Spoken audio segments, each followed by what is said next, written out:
श्री राम प्रिय भाइयों, कैसे हैं आप सब। उम्मीद करते हैं कि आप सब बहुत अच्छे होंगे। तो आज हम जानेंगे कि श्रीमद् भगवत गीता के प्रमुख श्लोक कौन कौन से हैं।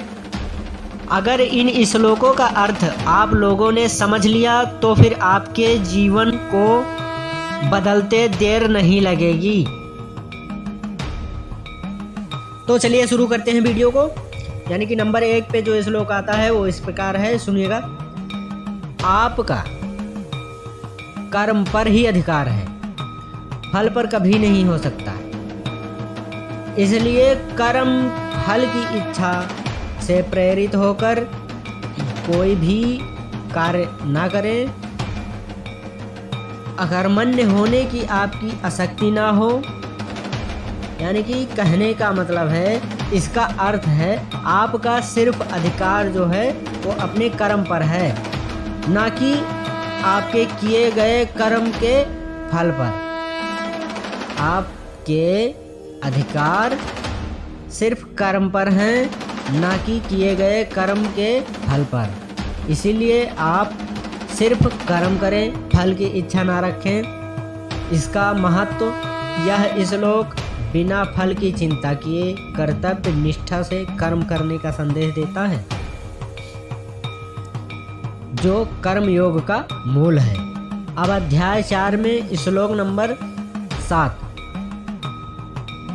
यदा यदा हि धर्मस्य ग्लानिर्भवति भारतः अभ्युत्थानं धर्मस्य तदात्मानं सृजामहं परित्राणाय साधूनां विनाशाय च दुष्कृतां धर्म संस्थापनार्थाय संभवं युगे युगे। इसका मतलब है, हे भारत, जब जब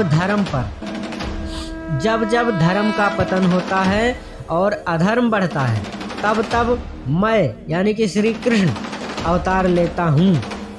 सज्जनों के रक्षण, दुष्टों के विनाश और धर्म की स्थापना के लिए मैं हर युग में प्रकट होता हूँ। यह बात श्री कृष्ण भगवान ने अर्जुन को कही, अर्जुन से सुनाई।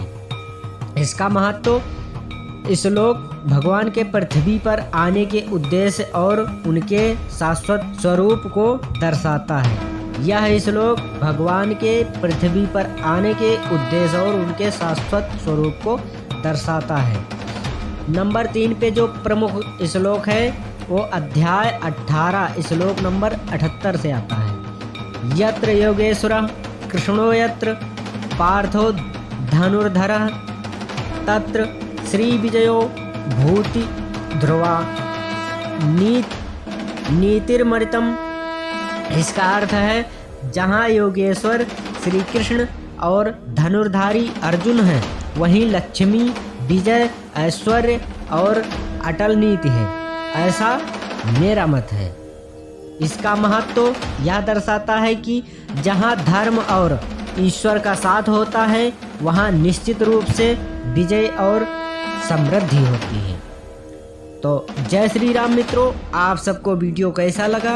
अगर अच्छा लगा तो लाइक कर दीजिए और हमारे चैनल को सब्सक्राइब कर लीजिए, ताकि इसी प्रकार की नई नई जानकारी पाने के लिए आप तक नोटिफिकेशन तुरंत पहुंच सके। धन्यवाद।